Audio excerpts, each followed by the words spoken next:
MB films દ્વારા પ્રસ્તુત આ સરસ મજાના હાસ્યરસિક કાર્યક્રમમાં હું મિલન ભટ્ટ આપ સૌનું હૃદયથી સ્વાગત કરું છું, આપ સૌને આવકારું છું.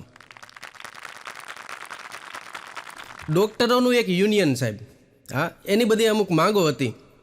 એ માંગો પૂરી કરવા માટે થઈને એ લોકોએ એવું નક્કી કર્યું કે આપણે એક આંદોલન કરીએ. અને આંદોલનમાં એવું નક્કી કર્યું કે આપણે બધાએ પ્રિન્ટ કરેલા બોર્ડ ને બેનર નથી વાપરવા. આપણે બધાએ હાથથી લખેલા બોર્ડ અને બેનર વાપરશું ને જેટલી પણ આપણી બધી માંગ છે એ સરકાર આગળ રજૂ કરશું. એટલે નક્કી કરેલી તારીખે નક્કી કરેલા સમયે બધા ભેગા થઈ અને ગયા સરકારી કચેરીમાં. હા, અમારી માંગે પૂરી કરો, અમારી માંગે પૂરી કરો કરતાં કરતાં ગયા. પણ ન્યાય ગયા ને ન્યા ડખો થયો, કારણ કે આ બધાએ તો હાથથી લખેલા હતા બોર્ડ ને બેનર ને એવું, એટલે એના અક્ષર કોણ ઉકલે? હા, પછી આ પ્રફુલ્લભાઈ જેવા કોઈક ડાયા માણસે સલાહ આપ્યો. એ કે તમારે જો તમારી માંગ ખરેખર પૂરી કરાવી હોય ને તો હાથથી લખેલા બોર્ડ બેનર કરતાં પ્રિન્ટ કરેલા બોર્ડ ને બેનર વાપરતા જાઓ. અને કદાચ એવું ન કરવું હોય, આમનામ જ હાલવા દેવું હોય ને તો એકાદા મેડિકલવાળાને હારે રાખતા જાઓ. હા, ન કરી કે આ તમારા અક્ષર ઉકેલશે કોણ? એ પછી એવું થયું કે ડૉક્ટર ઉપરનો એક સરસ મજાનો કાયદો આવ્યો કે ડૉક્ટર ઉપર કોઈ પણ શારીરિક કે માનસિક અત્યાચાર કરવો કે હુમલો કરવો કે કોઈ પણ પ્રકારની પીડા પહોંચાડવી એ એક બિનજામીનપાત્ર ગુનો ગણાશે. તો આવો કાયદો આવ્યો ને તો એક ડૉક્ટરની પત્ની ડૉક્ટર ઉપર ખારી થઈ ગયો. એ કે જો આ કાયદો છે ને હોસ્પિટલના કમ્પાઉન્ડ સુધી જ લાગુ પડે છે, ઘર માટે કાંઈ લાગુ નહીં પડે. એ કે મારા ભાઈબંધ નંદુ, એનો મારી ઉપર એકવાર ફોન આવ્યો. મને કે રાતે ફોન આવ્યો, મને કે તાત્કાલિક કે મારા ઘરે આવી જા ને, તારી કાર લઈને આવજે. એ કે મેં કીધું થયું શું? એ તો કે અરે મને કે અત્યારે જાજી વાત કરવાનો સમય નથી ને, તો તાત્કાલિક આવી જાય કે પછી આપણે નિરાતે વાત કરશું. એટલે હું તો મારી ગાડી લઈને પહોંચ્યો, પણ રસ્તામાં મને અંદાજ થોડોક આવી ગયો હતો કે એનું ઘરવાળા છે ને થોડાક માથા ભારે છે, આંકરા પાણીએ છે. એટલે મેં કીધું નક્કી બટા જેટી બોલી હશે કીધું. એટલે હું તો પહોંચ્યો તો ખરેખર એવું થયું હતું. હા, ભાઈ ડગલો થઈને હેઠે બેઠો હતો ને ભાભી સોફા ઉપર મોઢું ચડાવીને બેઠા હતા. એટલે હું તો તરત એને ઉપાડીને લઈ ગયો હોસ્પિટલે અને ત્યાં એનો કેસ કઢાવ્યો ને પાટાપીંડી કરીને ડૉક્ટરની ટ્રીટમેન્ટ ચાલુ કરી દીધી, કારણ કે વાગેલું હતું ઘણું બધું. અને બધું પૂરું કરી અને પછી જ્યારે પાછો એને હું જ્યારે મૂકવા જતો હતો ને ત્યારે એણે મને કીધું, મને કે આ કેટલાનો ખર્ચો થયો હશે કે આ બધું, કારણ કે પૈસા બધા મેં જ ખેંચ્યા હતા અને હું ત્યાં સુધી એને લગભગ ખર્ચવાય ન પડે. એટલે એણે મને પૂછ્યું કે કેટલા રૂપિયાનો ખર્ચો થયો. મેં કીધું આમ જો જાજો તો કંઈ મેં બહુ કાંઈ અંદાજ નથી લગાડ્યો, પણ કેસ કઢાવવાના, ડૉક્ટરના, પાટાપીંડીના, પછી આ તારે દવાના, આ બધા થઈને મેં કીધું કંઈક 1500-2000 જેવું આજુબાજુ થયું છે એમ. ત્યારે એણે મને કીધું, મને કે જો આની કરતાં તારી ભાભીને 1000 રૂપિયાની હાડી લેવાની હા પાડી દીધી હોત ને તો એટલો ખર્ચો ન થાતી ગયો.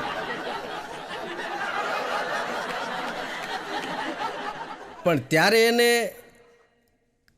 ખર્ચો થયો, પણ અઠવાડિયા પછી ફાયદો થયો સાહેબ. કારણ કે અમે જ્યારે ગયા ને ત્યારે શિયાળાનો સમય હતો અને એને મોજા પહેરેલા હતા. અને અમે જ્યારે ગયા ને ત્યારે મેં એને કીધું હતું, મેં કીધું આ મોજા કાઢી નાખને, કારણ કે એના મોજા એટલા બધા ગંધાતા હતા સાહેબ.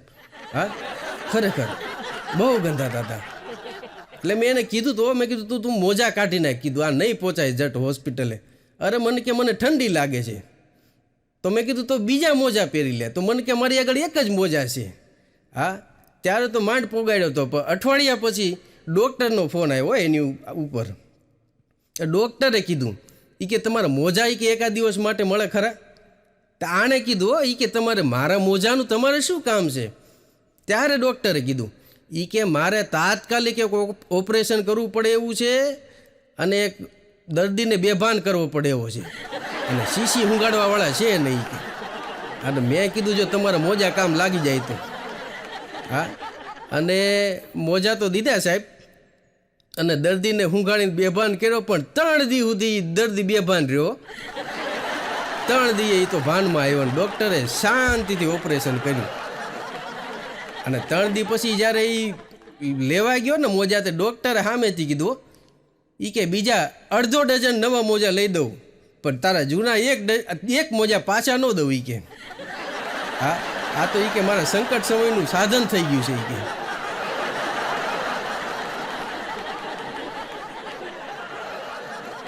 કે એક બેન ગયા હો ડૉક્ટર આગળ, અને એ કે સાહેબ મારું શરીર બહુ વધારે છે. એ કે શરીર ઓછું થાય એવી કંઈક દવા આપો ને. એટલે ડૉક્ટરે બધી દવા આપી. 15 દિવસ પછી બતાવવાનું કીધું. 15 દિવસ પછી બેન પાછા ગયા અને ડૉક્ટરને કીધું કે સાહેબ શરીર તો ઘટ્યું હોય એ તો હશે, પણ એ કે મને મોઢું આવી ગયું છે કે તમારી દવાથી. એમ મોઢું કેમ આવી ગયું આ દવાથી? ત્યારે ડૉક્ટરે કીધું એ કે મોઢેથી ખાવાનું બંધ કરશો ત્યારે શરીર ઘટશે ને બેન. હા, પેલા ખાવાનું બંધ કરો. એ કે એક ડૉક્ટર આગળ એક ભાઈ ગયા હો, અને એ કે સાહેબ મને શરદી થઈ ગઈ છે, તો શું કરું, દવા આપો. તો ડૉક્ટર કે એક કામ કરો, આજે રહેવા દો. આજે કે તમે ઘરે જાઓ અને ઘરે જઈ અને ઠંડા પાણીથી માથાબોળ ના હોય કે, અને માથાબોળ નાહીને પછી કાલ પાછા આવો. તો ઓલાને તો નવાઈ લાગ્યો, સાહેબ કેમ? એ કે આવું લાગે છે તમને? એ કે આવું કરીશ તો એ કે મને શરદી થઈ ગઈ, કાલ ન્યુમોનિયા થઈ જાય. ત્યારે ડૉક્ટરે કીધું એ કે ન્યુમોનિયાની દવા મારી આગળ છે. એ કે શરદીની નથી. એક ફિઝિશિયન ડૉક્ટર હતા ને, એની આગળ એક દર્દી ગયો, હજી આમ એન્ટર થતો તો ટેબલ ઉપર બેસવા જતો હતો ને, એ પહેલાં ડૉક્ટરે કીધું એ કે તમારે મારી આગળ બતાવવાની જરૂર નથી, કે તમારે કોઈક સારા આંખના ડૉક્ટરને બતાવવાની જરૂર છે.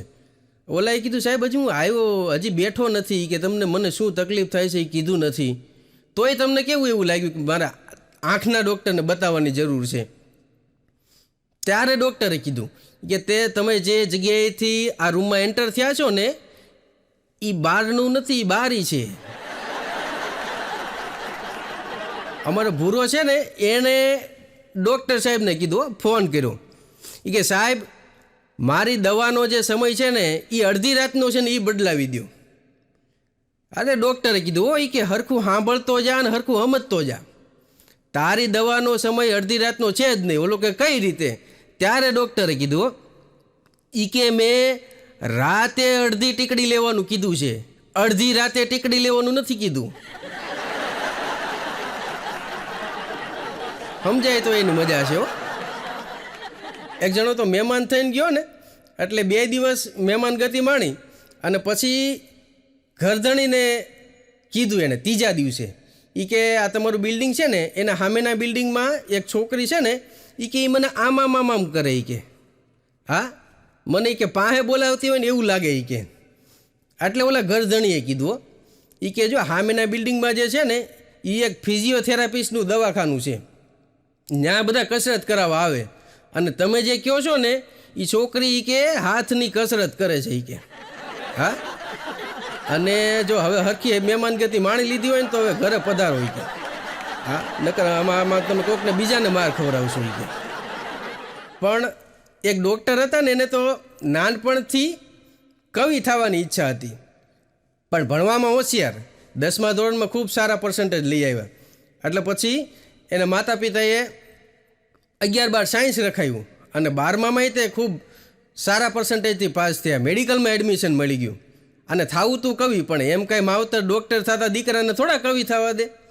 હા, એટલે એને માવતરે કીધું એ કે તું ભાઈ પહેલાં અત્યારે ડૉક્ટર થઈ જા, પછી હવે તમે જાણો ને તમારા દર્દી જાણે. એ કે એટલે ડૉક્ટર તો થઈ ગયા, પણ પછી ઓલો કવિનો જીવ જે અંદર રહી ગયેલો ને, એટલે કોઈ દર્દી આવે ને તો એ કવિતામાં વાતું કરે, અને કવિતામાં જ બધું સમજાવવાની ટ્રાય કરે.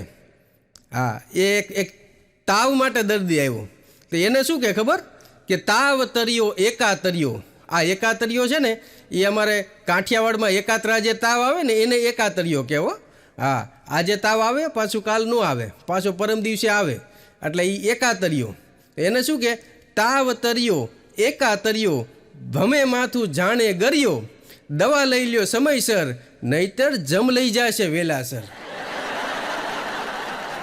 આવડે ન આવડે પણ આવું બધું બનાવ્યા કરે. હા, એક જણાને તો પિત્ત થઈ ગયું હતું. એ કે સાહેબ મને ખાટી ખાટી ઉલટી થાય છે ને પિત્ત થઈ ગયું હોય ને એવું લાગે છે. એ કે તો ડૉક્ટરે એને શાયરીમાં કીધું કે પેટની અંદર પિત્તાશય ને પિત્તાશયમાં પિત્ત, પેટની અંદર પિત્તાશય ને પિત્તાશયમાં પિત્ત, દવા આપું એ લઈ લેજો અને ચહેરે રાખો સ્મિત. એની ગર્લફ્રેન્ડને મેસેજ કરે ને તો એમાંય કવિતાઓ. હા, એને શું લખે ખબર? કે કેવી રીતે કહું મારા માટે તારો શું મોલ છે, કેવી રીતે કહું મારા માટે તારો શું મોલ છે, મારા દરેક દર્દની તું પેરાસિટામોલ છે. સાહેબ કોલેરું થઈ ગયું હોય એની ઉપર કોઈ શાયરી કે કવિતા કાંઈ બનાવીએ કે? આણે તો એની ઉપર બનાવ્યો. હા, એક જણો આવ્યો નહીં કે સાહેબ મને ઝાડા ઉલટી થઈ ગયા છે અને ડાયરિયા થઈ ગયા, ઝાડા ઉલટી થઈ ગયા અને શરીરમાં એ કે નબળાઈ લાગે છે, તો દવા આપો ને. તો દવા તો આપી પણ એમાંય એણે કવિતા કર્યો. હા, એણે કીધું કે ગુમાવ્યાનો હિસાબ કોણ રાખે અહીંયા, ગુમાવ્યાનો હિસાબ કોણ રાખે અહીંયા, અહીં તો તમે મળ્યા એનો મને આનંદ છે. એક જણાને તો દર્દ મટતું જ નહોતું એટલે એણે કીધું એ કે સાહેબ હું કેટલી વાર અહીંયા આવું છું, એ કે વારા ઘડી અહીંયા આવું છું અને દર્દ મારું મટતું જ નથી, કે જટ હવે આ બધું પૂરું કરો ને, જલ્દી પૂરું કરો ને એમ. એટલે ડૉક્ટરે એને કીધું, એને કવિતામાં સમજાવ્યું કે તુમ યહાં આતે હી રહેના ચંદ રોજ, મેં जांच करता रहूँगा चंद रोज, ये जिस्म की तन्हाई और ये दर्द का आलम, ये जिस्म की तन्हाई और ये दर्द का आलम, तुम यकीन मानो ये सब सुधरेगा चंद रोज. અમારે ગામમાં જે દવાખાનું હોય ને એમાં કમ્પાઉન્ડર હોય, એટલે કમ્પાઉન્ડર ગામડાના લોકોને કમ્પાઉન્ડર બોલતા ન આવડે એટલે એ કમ્પાઉન્ડરને કપાતર કહેવો અને ઓલાને પાછું મનમાંયનું હોય, એ તો એની નિષ્ઠાથી કામ જ કરતો હોય. પણ આ કોરોનાનું જ્યારે લોકડાઉન હતું ને ત્યારે એક ડોશીમાં ગયા લોકડાઉન વખતે, એણે કમ્પાઉન્ડરને કીધું એ કે હે બટા કપાતર આ ડાઉનલોડ ક્યારે પૂરું થશે? એટલે ઓલો ખારો થઈ ગયો. એ કે માડી એને ડાઉનલોડ ન કહેવાય, એને લોકડાઉન કહેવાય અને હું કમ્પાઉન્ડર છું, હું કપાતર નથી. આ કમ્પાઉન્ડર જ્યારે નાનો હતો ને ત્યારે હકીકતમાં એને ડૉક્ટર થવું હતું. ડૉક્ટર થવું હતું ને એટલે એણે બાપાને કીધું હતું કે બાપા મારે મોટા થઈને ડૉક્ટર થવું. એના બાપા કે ક્યાં અંગના તારે ડૉક્ટર થવું? એટલે ઓલો કે મારે હૃદયના ડૉક્ટર થવું. એના બાપા કે હૃદયના ડૉક્ટર ન થવાય, દાંતના ડૉક્ટર થવાય. ઓલો કે કેમ એવું? ત્યારે એના બાપાએ કીધું એ કે હૃદય એક જ હોય, દાંત 32 હોય. આંખના ડૉક્ટર આગળ એક ભાઈ ગયા એ કે સાહેબ મને બધું બે દેખાય, કે આ તમે 2 દેખાવ, આ નર્સ ઊભા છે એ કે બેન એ મને 2 દેખાય, તમારી બધી મશીનરી કે મને 2 દેખાય, તો એના માટેનું કંઈ કે કરો ને. તો ડૉક્ટરે કીધું પણ એની એ કે ડૉક્ટરે કીધું એ કે એની હાટું 4 જણાને આવવાની શું જરૂર છે? કે ડૉક્ટરને 4 દેખાતા હતા બોલો. પણ આ આંખનો તો હમણાં વચ્ચે બધાને બહુ રોગ થતો હતો ને, આઈ ફ્લૂ. હા, એટલે એમ કહીએ અમે કે આંખ આવે તોય દુઃખ, આંખ જતી રહે તોય દુઃખ, આંખમાં કંઈક પડે તોય દુઃખ, અને આંખ કોઈકની ઉપર પડે તોય દુઃખ. અને આ છેલ્લો ઓપ્શન છે ને એ તો ભૂકા કાઢી નાખ્યો. આ આઈ ફ્લૂ થવા માંડ્યું ને બધાને, તો ઘણાને તો ઘરમાં ડખા થવા માંડ્યા, કારણ કે બાજુવાળીને આંખ આવી હોય પછી બીજા દિવસે ભાઈને આંખ આવે. હા, એટલે કારણ વગરના ઘરમાં ડખા થાય બોલો. અમારા મહુવામાં એક ડૉક્ટરનું બોર્ડ છે બસ સ્ટેન્ડમાં, અને એમાં એણે બોર્ડમાં લખેલું છે કે હૃદયના ધબકારા તમારા જો અચાનક વધી જાય તો અમારો કોન્ટેક કરો. એટલે એક જણાએ જોયું કે ભાઈ જિંદગી છે વળી ક્યારેક જરૂર પડી જાય, એટલે નંબર સેવ કરી રાખ્યો. અને 6 મહિના પછી મારું બન્યું એવું કે ખરેખર એને એવું લાગ્યું કે મારા હૃદયના ધબકારા વધે છે. એટલે ડૉક્ટર સાહેબને તાત્કાલિક ફોન કર્યો. એટલે હોસ્પિટલમાં ફોન કર્યો ને ડૉક્ટરે વળી અવેલેબલ હતા. એટલે તાત્કાલિક એમ્બ્યુલન્સ બોલાવીને લઈ લીધો એને હોસ્પિટલમાં અને ટ્રીટમેન્ટ કરી ચાલુ. હા, 3 દિવસ ધબધબાટી બોલાવી દીધી, પણ વ્યવસ્થિત કરી દીધું હો સાહેબે. ધબકારા બધા નોર્મલ કરી દીધા, વ્યવસ્થિત કરી દીધું. 3 દિવસ પછી જ્યારે રજા આપવાની હોય ને, ત્યારે રજા આપતી વખતે ડૉક્ટરે બિલ આપ્યું. તે બિલ જોઈને એના પાછા ધબકારા વધવા માંડ્યા. બોલો, પાછો હુંડ આવ્યો, પાછો ધબધબાટી બોલાવ્યો. તો બીજી વાર તો માઇન્ડ કંટ્રોલમાં આવ્યા. હા, અને એ પછી ડૉક્ટરે પાસે બોલાવ્યો રજા આપતી વખતે. અને ડૉક્ટરે કીધું એ કે જો તને મારા બિલના હપ્તા કરી દઉં છું. હો, હા, હપ્તે બિલ દેજે, પણ તું જા અહીંથી. એક જણાને તો સવારમાં જમતો હતો ને, બપોરે જમતો હતો, એટલે રોટલીમાં ઘી નહોતું, ઘીથી ચોપડેલી રોટલી નહોતી, એટલે તો ખારો થઈ ગયો. એટલે ઘરવાળીને મળ્યો ખીજાવા કે સવારથી સાંજ સુધી તમારી હાટું કે કામ કરી, મજૂરી કરી, મહેનત કરીને તમે કે અમને ઘી ચોપડીને નથી દેતા કે રોટલી. એટલે એની ઘરવાળીએ કીધું કે જો સવારથી હું ઘરનું કામ કરું છું, છોકરાઓને સ્કૂલે મૂકવા ગઈ, તમારા માટે રસોઈ બનાવી, હવે ટાઈમ જ નથી મળ્યો કે ઘી લેવા જવાનો. ત્યાં તો ગરમ થઈ ગયો, આવું હાલે જ નહીં ને આમ ને તેમને મળ્યો બોલવા. એની ઘરવાળી એ ઘડીક સહન કર્યું, પછી તો એ ગરમ થઈ ગઈ, કારણ કે સવારથી કામ કરું છું કે મને સમય મળવો જોઈએ ને. તો ઘડીક તો બટાજટી બોલ્યો, પણ એની ઘરવાળી પછી એને જોયું આજુબાજુ તો લાકડી પડી હતી ખૂણામાં, તો લાકડી લઈને દેવાવાળી કર્યો. હા, તે 3 કટકા થઈ ગયા ને લાકડીને, ત્યાં સુધી તો માર માર્યું બોલાને. હા, લાકડીના 3 કટકા થઈ ગયા ને ત્યાં સુધી તો માર ખાધો ભાઈડાએ. બોલો, પછી તો આજુબાજુવાળા બધા ભેગા થઈ ગયા ને એને હોસ્પિટલમાં લઈ ગયા ને હોસ્પિટલવાળાએ કીધું કે ભાઈ આનો એક પગ ભાંગી ગયો છે, કે એને ઓર્થોપેડિકના વોર્ડમાં લઈ જવો પડશે. ઓર્થોપેડિકના વોર્ડમાં લઈ ગયા ને ત્યાં એને પાટાપિંડી કર્યું. ત્યાં ભાઈ જે હતો ને એને જોયું ને તો એની બાજુનો જે બેડ હતો ને એમાં એક ભાઈ હતો, એના 2 પગ ભાંગેલા હતા. તો આ એક પગવાળો ઓલા 2 પગવાળાને શું કે ખબર? એ કે ભાઈ તમારે 2 ઘરવાળી લાગે. એ કે એને સીધું ગણિત માર્યું. હા, એ કે જો મારે એક પગ ભાંગી નાખે ને જો મારી એક ઘરવાળી હોય તો આને 2 પગ ભાંગેલા છે, નક્કી આને 2 ઘરવાળી હોવી જોઈએ. કે એક ડૉક્ટર તો ઓપરેશન કરવા ગયા ને ઓપરેશન થિયેટરમાં, તો સરસ મજાનો હાર લઈને ગયા. એટલે ઓલા દર્દીએ કીધું કે સાહેબ આ હાર કોના માટે? એટલે ડૉક્ટરે કીધું કે જો આ ઓપરેશન સફળ થઈ જાય તો મારા માટે.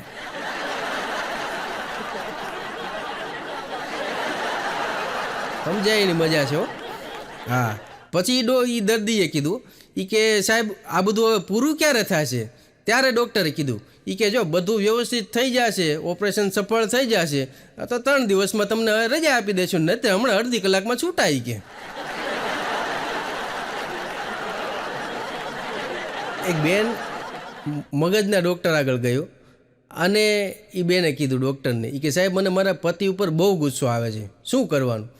એટલે ડૉક્ટરે કીધું કે જુઓ બેન, તમારે કાંઈ કે ગરમ નહીં થવાનું, કાંઈ ગુસ્સો નહીં કરવાનો, તમારે શાંતિથી તમારા પતિ આગળ બેસવાનું. એની જેટલી પણ ભૂલ દેખાતી હોય એ બધી કાગળની અંદર નોટ કરવાની, એક પેન રાખવાની, કાગળની અંદર બધું લખવાનું અને પછી એને હળગાવી દેવાનું. ત્યારે ઓલા બેને કીધું કે તો પછી કાગળનું શું કરવાનું?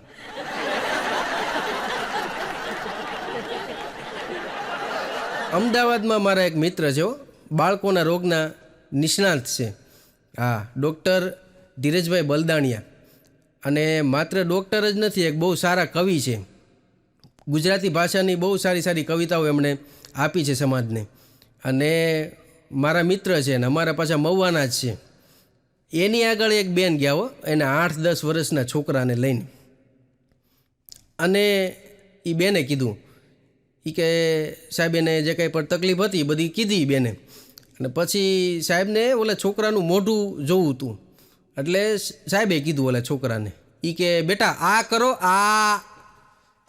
એટલે ઓલા છોકરાને ખબર ન પડ્યો, એ તો એમનેમ જ બેઠો રહ્યો. સાહેબે ફરી વાર પૂછ્યું કે બેટા આ કરો આ. તો ઓલા છોકરાને એમાંય ખબર ન પડ્યો. એટલે ઓલા બેને કીધું ડૉક્ટર સાહેબને, એ કે સાહેબ એમે છે ને એને ઇંગ્લિશ મીડિયમમાં ભણાવી છે, એ કે તમે એને ઇંગ્લિશ મીડિયમમાં ઇંગ્લિશમાં પૂછો, એ કે. એટલે ડૉક્ટરે કીધું કાંઈ વાંધો નહીં, કે આપણે એને અંગ્રેજીમાં પૂછીએ, ઇંગ્લિશમાં પૂછીએ, એમાં હું. એટલે ડૉક્ટર સાહેબે કીધું કે okay dear, just open your mouth. તો ઓલા છોકરાને એમાંય ખબર ન પડ્યું, એ તો આમનામ જ બેઠો હતો. ડૉક્ટરે ફરી વાર કીધું, એ કે બેટા જસ્ટ ઓપન યોર માઉથ. તોય ઓલાને કાંઈ ખબર ન પડી. પછી ઓલા બેને કીધું, એ કે સાહેબ તમે રહેવા દો, કે હું ટ્રાય કરું. પછી ઓલા બેને કીધું એના છોકરાને કે બેટા ડુઆ ડુઆ ડુઆ ડુઆ કરીને જે છોકરાના મોઢા ખોલાવે એમાં તમે શું કરી લ્યો. પણ આ બલદાણિયા સાહેબે લખેલી એક સરસ મજાની કવિતા મને કહેવાનું મન થાય કે તબીબને ઘણા ભાજી મૂળો જ સમજે, અમુક એને પ્લમ્બરથી સસ્તો જ સમજે. એક જણાને તો રાતે ઝાડા ઉલટી જેવું થઈ ગયું ને, એટલે અડધી રાતે ડૉક્ટરને ફોન કર્યો, અને ડૉક્ટરને ફોન કરીને એને કીધું કે સાહેબ મને કોલેરું થઈ ગયું છે ને, ઝાડા ઉલટી થઈ ગયા છે, શરીરમાં નબળાઈ બહુ લાગે છે, તમારે કે વિઝિટ કરવા આવવું પડશે. તો ડૉક્ટર કે તમે એક કામ કરો, તમે એક કલાકે ગ્લુકોઝનું એક ગ્લાસ પાણી પીવાનું રાખો, સવાર સુધી ટ્રાય કરો, સવારે જો ન મેળ પડે તો હું સવારે વિઝિટ કરી જઈશ. હવે આ જે દર્દી હતો ને પ્લમ્બર હતો, અને બન્યું એવું કે 6 મહિના પછી સાહેબના જ નળ જે હતો, સાહેબના બાથરૂમનો નળ હતો એ ખરાબ થયો. સાહેબે એને રાતે ફોન કર્યો, એ કે ભાઈ નળ એક ટપક્યા કરે છે, એ કે તમારે એક ચેક કરી જાઓ ને, જરાક વિઝિટ કરી જાઓ ને. ત્યારે ઓલાએ કીધું, એ કે સાહેબ તમે છે ને એક કલાકે સોલ્યુશન લગાડતા જાઓ લાઈન ઉપર, હા સવાર સુધી લગાડો, સવારે જો નો મેળ પડે ને તો કે સવારે હું વિઝિટ કરી જઈશ. મારો એક મિત્ર છે, હા એ ડૉક્ટર છે, એ મને કહેતો હતો, એ કે અમારી આગળ બધા સલાહ બહુ માગવા મળે, એ કે હા ઘણીવાર તો એ કે કંઈક લગ્ન પ્રસંગમાં જવાનું થયું હોય ને, આપણે એ કે જમતા હોય ને થાળીમાં બધું લઈને જમતા હોય ને, ન્યા એ કે સલાહ માગવા મળ્યો કે સાહેબ મને જૂનો મરડો છે, એ કે એનું શું કરવું. હા એ કે આપણે શ્રીખંડ લીધો હોય ખાવો કે નહીં.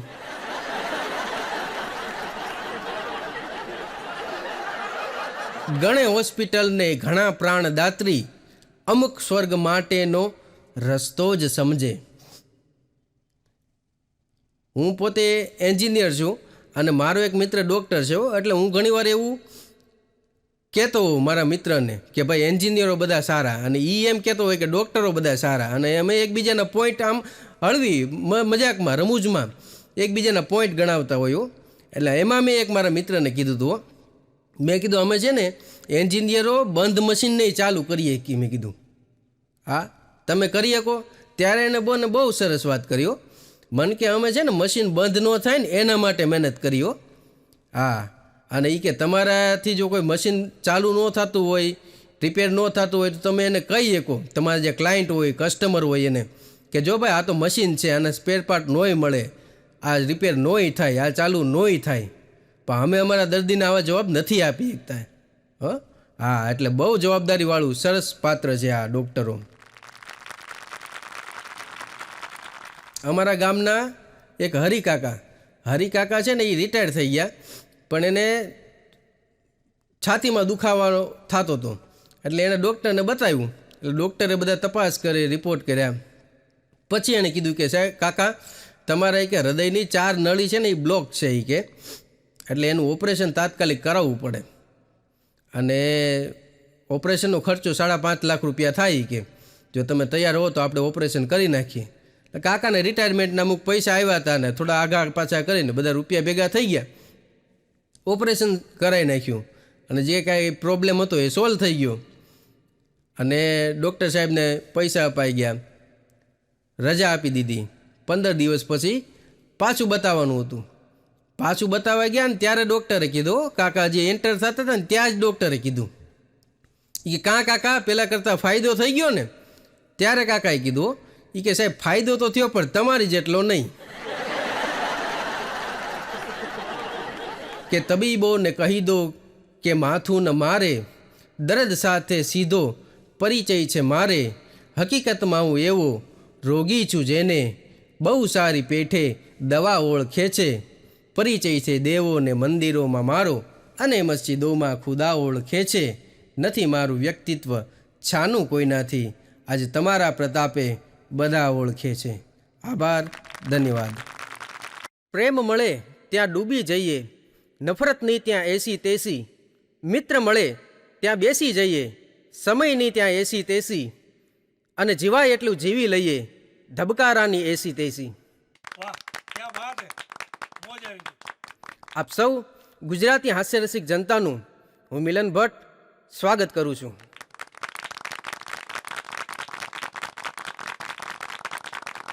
આ કાર્યક્રમ આટલો રૂડો, આટલો સરસ એટલા માટે લાગે છે કારણ કે એની પાછળ MB ફિલ્મના નિર્માતા શ્રી મનોજભાઈ ભૂપતાણીની ઘણી બધી મહેનત રહેલી છે.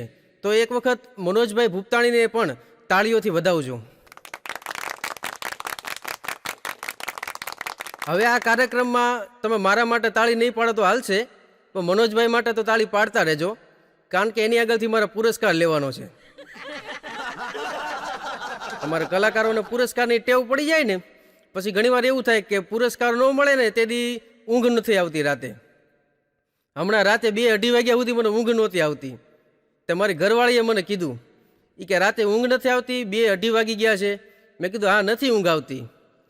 તો એને તો આવી બધી ખબર હોય ને પાછી, એટલે એણે એક કવર લીધું અને કવરની અંદર થોડાક રૂપિયા નાખ્યા, અને એ રૂપિયાવાળું કવર મને આપીને કીધું કે આલ્યો હવે ઊંઘ આવી જશે. એટલે આ પુરસ્કારની ટેવ પડી ગઈ હોય અમને લોકોને. પણ અમારા કલાકારોની બહુ મજા છે. અમારો કલાકાર જે છે ને એ મુંબઈથી કાર્યક્રમ આપીને બેહે બસમાં, તે છેક અમદાવાદ ઉતરે, અને અમદાવાદ એકાદ ગેસ્ટ હાઉસની અંદર ફ્રેશ થાય, ચા પાણી નાસ્તો કરે, થોડોક આરામ કરે, અને વળી પાછી બસ પકડે, તે ભાવનગર ઉતરે. ભાવનગરથી વળી એકાદી જેવી તેવી ગાડીમાં વળી પાછો બેહે તો પાલીતાણા જાય, અને પાલીતાણા રાતે કાર્યક્રમ આપે. અને કાર્યક્રમમાં પાછું શું કે ખબર, કે પૈસા પાછળ બહુ દોડાદોડ ન કરવી. તે તું એલા છે મુંબઈથી પાલીતાણા સુધી વગર રિઝર્વેશન હાલ્યો આવે છે, તો એ હું ધર્માદો કરવા. પણ કલાકારો શું કામ લોકોને હસાવી શકે છે, અમે શું કામ તમને લોકોને હસાવી શકીએ છીએ? કારણ કે અમે અમારી જાત ઉપર હસી શકીએ છીએ, અને જે લોકો પોતાની જાત ઉપર હસી શકે ને એ બીજાને હસાવી શકે. અમે બીજા બધાની વાત કરતા હોય, પણ ક્યારેક અમે તે અંટાઈ જતા હોય, અમારી મજાક થઈ જતી હોય. હમણાં હું કાર્યક્રમ પૂરો કરી, રાતે કાર્યક્રમ પૂરો કરીને સવારે બસમાં બેઠો, અને બસમાં મારી બાજુમાં એક ભાઈ બેઠા હતા, મોટું મોટું શરીર ને કાળો એવો બિહામણો ચહેરો ને મોટી મોટી મૂછું ને. એટલે થોડીક વાર બસ હાલી એટલે મને તો રાતનો ઉજાગરો હતો એટલે નીંદર ચડી, એટલે ધીમે કરીને મારું તો માથું નમી ગયું અને ઓલા ભાઈના ખભા ઉપર અડ્યું.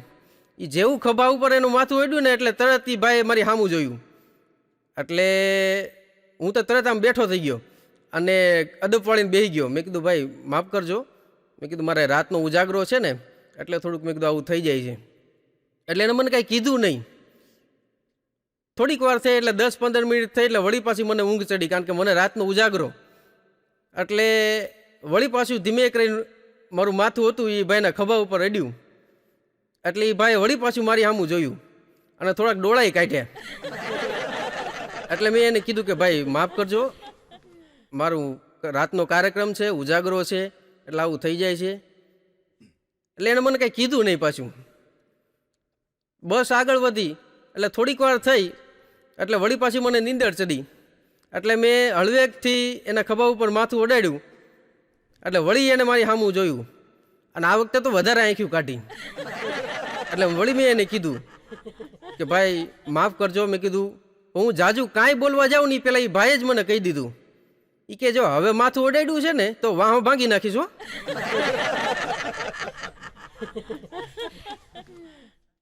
પછી ભાઈ મને ટેકો દઈને સૂઈ ગયા, અને હું છે ખુદી જાગતો જાગતો આવ્યો. સુરેન્દ્રનગરની અંદર મારો કાર્યક્રમ હતો, અને જનરલી કેવું થતું હોય કે મારા કાર્યક્રમમાં કોઈ મિત્રના ઘરે જવાનું હોય કે પછી કોઈ સગા સંબંધીઓના ઘરે જવાનું હોય, એટલે પાકીટની અંદર હું થોડાક છૂટા રૂપિયા રાખું. ₹100 નોટ કે ₹200 નોટ કેવી હોય ને તો વળી ક્યાંક ચા પાણી નાસ્તો કર્યા પછી દેવા થાય. કોઈ નાનો છોકરો કે છોકરી હોય તો એના ઘરે એને આપણે દઈએ. હવે એમાં થયું એવું કે સુરેન્દ્રનગર કાર્યક્રમ પૂરો કરી અને ભાઈબંધના ઘરે જવાનું થયું અને ચા પાણી પીધા પછી મેં ખિસ્સામાંથી પાકીટ કાઢ્યું. પાકીટમાં ₹100 નોટ નહીં, ₹200 નોટ નહીં. અને આ તમે જોજો ₹200 નોટે તો હારા હારાના વ્યવહાર સાચવી લીધા છે. આ જે મોટી ઉંમરના જે જમાઈ છે ને બધા, તમે જો એને ₹100 આપો ને તો એને ઓછા લાગે, અને તમે જો એને ₹500 આપો તો આપવાવાળાને વધારે લાગે. એટલે 200 નોટે તો બેને સાચવી લીધા છે. એટલે મેં મારા પાકીટની અંદર જોયું ને તો એક કે ₹100 200 નોટ નહીં, સીધી 500 500 2000 નોટ. મને તો ઘડીક ચક્કર આવી ગયા હો. પછી ત્યાં તો એમ કહેવાય નહીં કે આલ્યો આ ₹500 આને છૂટા આપો. એટલે મેં મહેનતે ખિસ્સામાંથી 500 નોટ કાઢીને એને આપી. છોકરો એક રમતો હતો ત્યાં, પણ છોકરો બહુ ડાયો હતો. મને કે અંકલ એટલા બધા ન હોય. મેં કીધું બેટા મને ખબર છે કે એટલા બધા ન હોય, મારી આગળ છે નહીં બીજી નોટ કીધું. હવે તો બહુ સારું થઈ ગયું છે શિક્ષણ વિભાગનું કામ, પણ આજથી વર્ષો પહેલાં કેવું હતું કે ગામની નાની અમથી નિશાળ હોય અને એમાં શિક્ષકો હોય બહુ ઓછા હોય.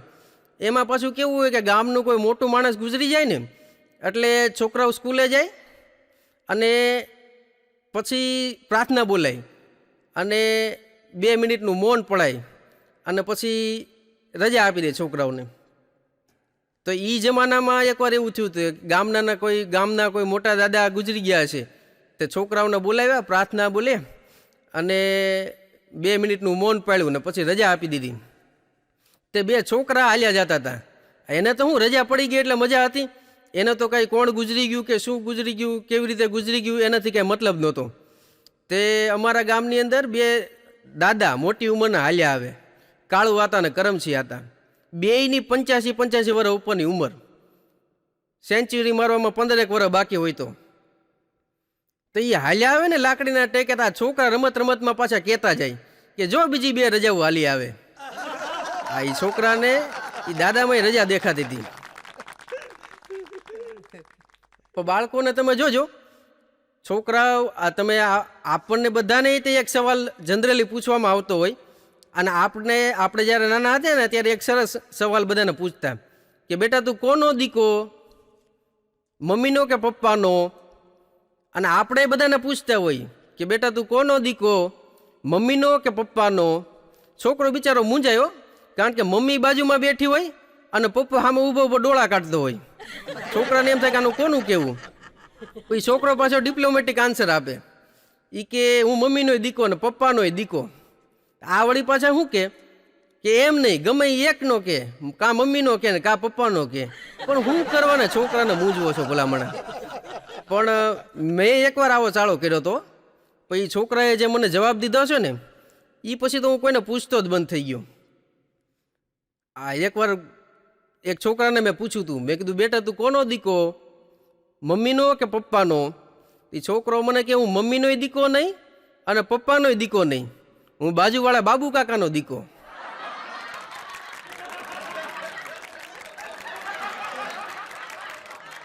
હવે આપણને એવી તો ખબર હોય નહીં કે આ બાજુવાળો બાબુ કાકો એને રોજ ડેરી મિલ્ક ખવડાવતો હશે. તો પછી આ બધું પૂછવાનું જ બંધ કર્યું મેં છોકરાઓને. છોકરાઓ અમુક એવા હોય ને ઉઘાડા પગની માનતાવાળા. અમારી સોસાયટીમાં તો જીમમાં એક છોકરો જીમમાં આટા મારતો હતો, કસરત કરતો હતો. મેં કીધું બેટા મોટી ઉંમરના જે લોકો હોય એને આવવાનું હોય અહીંયા, તું શું કામ આટા મારે છો અહીંયા? તો મને કે રિઝલ્ટ આવવાનું છે ને તો બોડી સ્ટ્રોંગ કરું છું માર ખાવા માટે. કે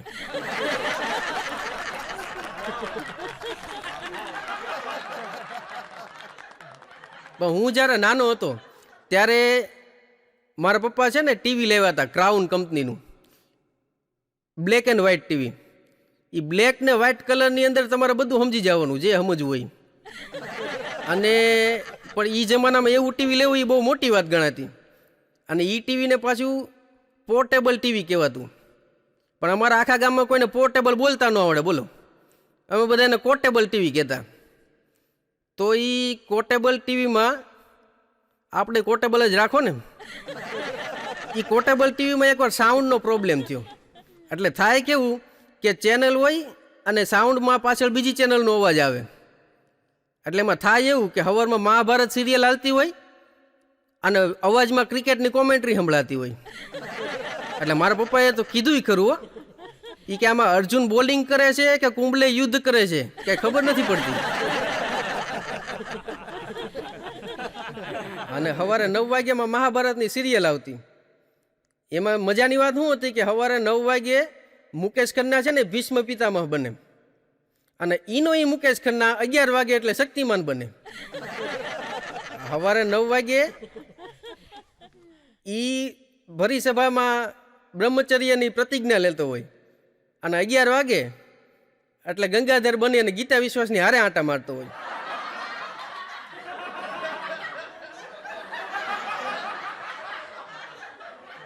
પણ બાળપણની મજા છે. બાળક જ્યારે નાનું હોય ને ત્યારે એને મોટા થવાના સપના જાગે, પણ એક વખત મોટા થઈ ગયા પછી અધૂરી મહત્વાકાંક્ષાઓ, અધૂરી ઈચ્છાઓ, અધૂરી જવાબદારીઓ એની આગળ બાળપણ પાછું માંગતું હોય ને એવું લાગે. મુઠ્ઠીભર હૈયું અને ખોબા જેવડું પેટ, મુઠ્ઠીભર હૈયું અને ખોબા જેવડું પેટ, મુદ્દા તો ખાલી 2 જ છે પણ કેટ કેટલી વેઠ. આ હમણાં મેં તમને કીધું ને કે મુઠ્ઠીભર હૈયું અને ખોબા જેવડું પેટ, પણ બધાના પેટ કાંઈ ખોબા જેવડા નથી હોતા હો. ભયંકર પેટવાળા લોકોને મેં જોયા છે. અમારા મહુવામાં તો એક ભાઈનું પેટ એટલું ભયંકર ને, તે બાઇક ઉપર બેસે ને તે પેટ્રોલ પૂરવાની ટાંકી ઉપર આખું પેટ ફેલાઈ જાય. એમાં એ પેટ્રોલ પુરાવા ગયા. તો પેટ્રોલ પુરાવા ગયા ને પછી બાઇક ઉપર બેઠા બેઠા જણે ઓલા પેટ્રોલ વાળાને કીધું એ કે આમાં 200 રૂપિયાનું પૂરી દે. તો ઓલો પેટ્રોલ પંપ વાળો હતો એ તે પાછો રમૂજી. તો એ કાકાના પેટ સામું જોવે, વળી પાછો ટાંકી સામું જોવે, વળી કાકા સામું જોવે, વળી પાછો પેટ સામું જોવે, વળી ટાંકી સામું જોવે. એ કાકાનો મગજ અડલી ગયો. હું એ કે આ જોજો કરો છો કે 200 રૂપિયાનું પેટ્રોલ પૂરી દે કીધું તોય. તો ઓલો શું કે પાછો ખબર, એ કે કઈ ટાંકીમાં નાખું. એટલે પછી ઓલા કાકાને ખબર પડી, એટલે એને હળવેકથી પેટ હકોર્યું ને થોડુંક, એટલે ઓલું ઢાંકણું દેખાણું, પછી એને એમાં પેટ્રોલ પૂર્યું. આજથી વર્ષો પહેલાં અમારા ભાવનગર જિલ્લામાં એક સરસ સર્વે થયો હતો. એ સર્વે વિશે હું તમને કહીશ ને ત્યાં જ દાંત આવશે. અમારા પોલીસ ખાતામાં એવો સર્વે થયો કે કેટલા પોલીસવાળાને મોટું મોટું પેટ છે, કેટલા પોલીસવાળાને ફાંદ છે. અને એ સર્વેનું પાછું રિઝલ્ટ એવું આવ્યું કે 60% પોલીસવાળાને ફાંદ છે. બોલો, એ જમાનામાં એક ચોર હતો ને, એ ચોરી કરવા જતો હતો અને હારે કોઈક બીજા ભાઈબંધને લીધો હતો. હવે જે મેઇન જે હતો ને ચોર એક્સપર્ટ, એને તો કાંઈ વાંધો નહોતો, પણ ઓલો જે શિખાવ હતો ને એ બીતો હતો. એને એમ કે આપણે પકડાઈ જઈશું. તે ઓલો એક્સપર્ટ હતો ને ચોર, એણે ઓલા શિખાવને કીધું એ કે 20માં અહીંયા પોલીસ આવશે એ પહેલાં તો એની ફાંદ આવશે. એ કે પોલીસ આવી પહેલાં તો આપણે વયા જઈશું. એક ભાઈ પોલીસ સ્ટેશનમાં ફરિયાદ કરવા ગયા. એ કે સાહેબ મને મારી ઘરવાળી મારે. તે જમાદાર સાહેબ ફરિયાદ લખવા બેઠા. એ કે કેટલા વર્ષથી મારે? તો કે આમ તો 5 વર્ષથી મારે. એ કે હું મારે? તો કે જે હાથમાં આવે એ આંટી દે. કે તો કે તો 5 વર્ષથી મારે ને તમે અત્યારે છે ફરિયાદ કરવા આવ્યા? એ કે સાહેબ પહેલાં તો આંટી નહોતી જતી, પણ હવે તો એક્સપર્ટ થઈ ગઈ છે, હવે હરખી આ રીતે આંટી જાય છે. એ કે તે ફરિયાદ લખતા લખતા જમાદાર સાહેબ રોવા માંડ્યા. ઓલો કે સાહેબ તમે ક્યાં રોવા માંડ્યા? ત્યારે એ સાહેબે કીધું કે ભલામણા ભાગશાળી છો, અહીંયા ફરિયાદ કરવા તો આવી શકો છો. અમારા ખાખી વર્દીને પૂળો પૂળો મૂછો લઈને કોની આગળ ફરિયાદ કરવા જવું? આ એક તલાટીએ તો સરપંચ આગળ એક કાગળ મૂક્યો. એટલે કાગળ સરપંચને વાંચતા નહોતો આવડતો, એટલે એને તો હું અંગૂઠો મારવાની ટેવ. એટલે એનો ઓલા પેડ ઉપર અંગૂઠો બોળી અને તલાટી એ જે કાગળ આપ્યો હતો ને એમાં મારવા જતા હતા. પણ મારતા પહેલાં એણે કીધું એ કે આ શેનો કાગળ છે? ત્યારે ઓલા તલાટીએ કીધું એ કે આખું ગામ આપણું સાક્ષર થઈ ગયું છે ને, 100% સાક્ષર થઈ ગયું છે, તો એનો રિપોર્ટ એ કે તાલુકામાં મોકલવાનો છે. પેલા આને સાક્ષર કરો ને, આને સહી કરતા શીખવાડો ને, એ હજી અંગૂઠા દાબે છે. અને તમે જોજો, તમે દેવદર્શન કરવા જતા હો ને, સોમનાથ, દ્વારકા, અંબાજી, શ્રીનાથજી, આવી બધી વખતે તમે જાઓ ને દર્શન કરવા, એટલે તમારા મિત્રો કે સગા સંબંધી હોય ને તમને ફોન કરે કે ત્યાં સુધી જાઓ છો તો મારા વતી 101 રૂપિયા, 251, 501 ભગવાનના ચરણોમાં મૂકી દેજો ને, મારા વતી મારા તરફથી મૂકજો એમ મને યાદ કરીને. તમે આવો ત્યારે હું પાછા આપી દઈશ. અને એનાથી હાવ ઉલટું ક્યારે થાય? જ્યારે તમે દીવ, દમણ, ગોવા, આબુ આવી બધી જગ્યાએ જાઓ ને ત્યારે કોઈને ફોન ન આવે. બોલો, હા, કે મારા વતી 500નું ઠપકારી જાજો ને, તમે આવો ત્યારે હું આપી દઈશ, એમ કોઈના ફોન ન આપે. મારા ભાઈબંધ નંદુની એકાદી વાત કરી દઉં. એની મજાક કરવાનું કોઈ કાંઈ બાકી જ નથી રાખતું. એક પણ ચાન્સ મળે ને મજાક કરવાનો એટલે લોકો કરી જ લે. અમારી સોસાયટીમાં એક ડૉક્ટર મહેતા કરીને રહે છે, મહેતા સાહેબ. હવે રાતે જમ્યા પછી અમે ઘણીવાર સોડા પીવા જતા હોઈએ. એટલે એકવાર સોડા પીવા ગયા ને ત્યારે એણે સોડા પીતા પીતા કીધું મને, સાહેબે મને કે આજે તમારો ભાઈબંધ આવ્યો હતો નંદુ. મેં કીધું કેમ, એને શું થયું? મને કે એને ઉધરસ થઈ ગઈ ને એટલે. મેં કીધું કાં આપી તમે દવા એને? મને કે મારી આગળ ઉધરસની દવા નહોતી તો પછી જુલાબની ગોળી આપી દીધી.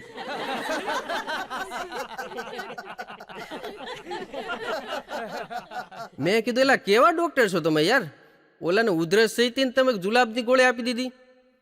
તો મને કે હવે ઉધરસ ખાવી હશે ને તોય 2 વાર વિચાર તો કરશે.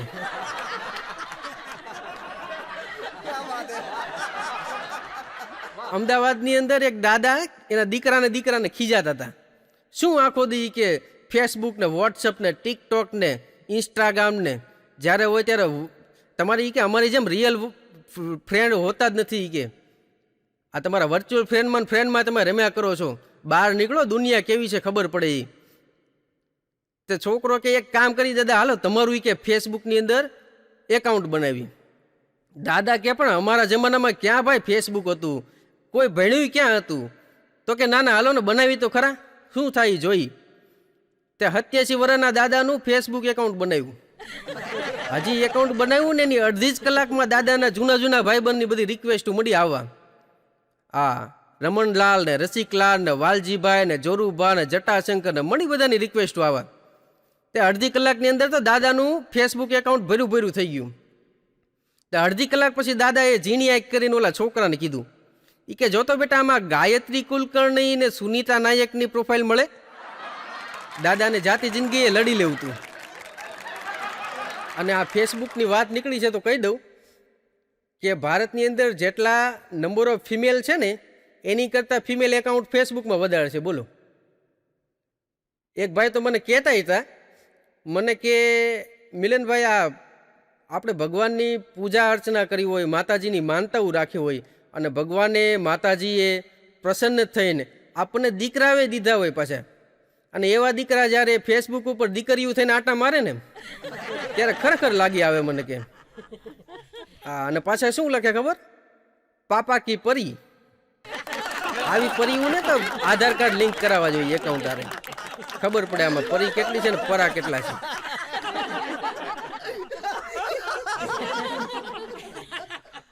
અમારા ગામડાના એક દાદા મુંબઈ ગયા ને તો ત્યાં મુંબઈવાળા ભાઈ જે હતા ઘરધણી એને જમવા બેહાડ્યા અને થાળી મૂકી અને નાની એમથી વાટકીયું મૂકી. તો દાદાને તો પેલા ન્યા જ નવાઈ લાગી, કારણ કે ગામડામાં તો મોટી તાળીમાં ખાધેલું હોય, એને કેમ આવી નાની વાટકીયું ફાવે. વળી પાછા કાંઈક મૂકતા જાય ને પાછા પૂછતા જાય દાદાને, દાદા રોટલી મૂકું, દાદા શાક મૂકું, દાદા દાળ મૂકું, દાદા છાશ મૂકું. તો દાદાનો મગજ હલી ગયો. એ કે આજથી તારા ઘરે ખાવાનું હું પાણી મૂકું. છોટો હું કે ક્યારનો મૂકું. આવ્યો મારા કાઠિયાવાડમાં ખબર પડે મહેમાન ગતિ કોને કહેવાય. પંડતણા પાથરણા દઈ જ્યાં હરખાતા નર નારી, જગમાં જ્યાં મહેમાન ગતિની વાત જ સૌથી ન્યારી.